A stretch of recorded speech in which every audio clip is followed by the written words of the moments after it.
السلام علیکم ورحمۃ اللہ وبرکاتہ۔ آئیے آج میں آپ کو ان لوگوں کے تعلق سے ایک حدیث سنا دوں جس میں لوگ گناہ کا کام کرتے ہیں لیکن وہ سمجھتے ہیں کہ یہ گناہ نہیں ہے یا ان کو تمیز نہیں ہو پاتی ہے اور وہ گناہ کر بیٹھتے ہیں۔ تو آئیے آپ کو سامنے حدیث میں پیش کر دوں۔ وعن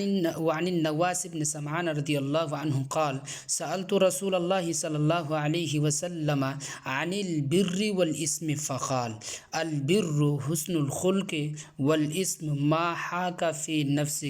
وکرہت ان یطلع علیہ الناس، رواہ مسلم۔ اس حدیث کا ترجمہ یہ ہے، حضرت نواس بن سمعان رضی اللہ عنہ سے روایت ہے کہ میں نے رسول اللہ صلی اللہ علیہ وسلم سے نیکی اور گناہ کے کام کے متعلق سوال کیا تو آپ نے جواب میں ارشاد فرمایا کہ نیکی تو اچھا اخلاق ہے اور گناہ وہ ہے جو تیرے دل میں کھٹک پیدا کرے اور تجھے یہ ناگوار ہو کہ لوگ اس سے باخبر ہوں، یعنی وہ گناہ کرتے ہوئے یہ خیال ہو کہ لوگ اسے نہ دیکھ لیں تو اس کا نام گناہ ہے۔ تو آئیے اس حدیث کی جو تفسیر بیان کی گئی، تشریح کی گئی ہے، تو اس طرح سے ہے کہ اس میں ایک اہم اصول یہ بیان کیا گیا ہے کہ حسن اخلاق یعنی نیکی اور خیر ہے، اس لیے کہ با اخلاق آدمی محاسن اور افعال خیر ہی اختیار کرتا اور رذائل یعنی بدخصلت یا برے آدمی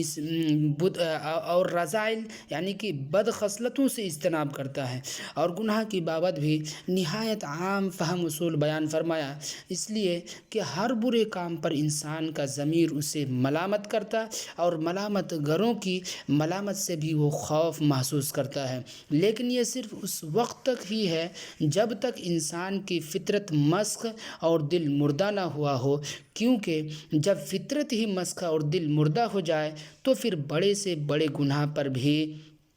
دل میں کوئی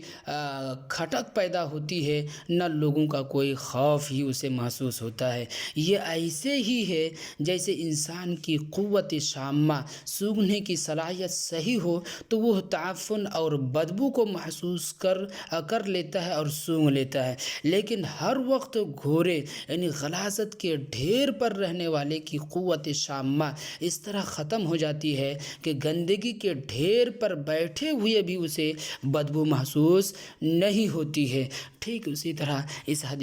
حدیث کے اندر بیان فرمایا کہ لوگ گناہ کرتے ہیں اور گناہ کرتے ہوئے یہ ڈرتے ہیں یا ان کے دل میں یہ کھٹک یا یہ وسوسہ ہوتا ہے کہ میں یہ گناہ کا کام کر رہا ہوں، لوگ دیکھ لیں گے، لوگ جان جائیں گے تو وہ کیا ہوگا یا وہ کیا کریں گے۔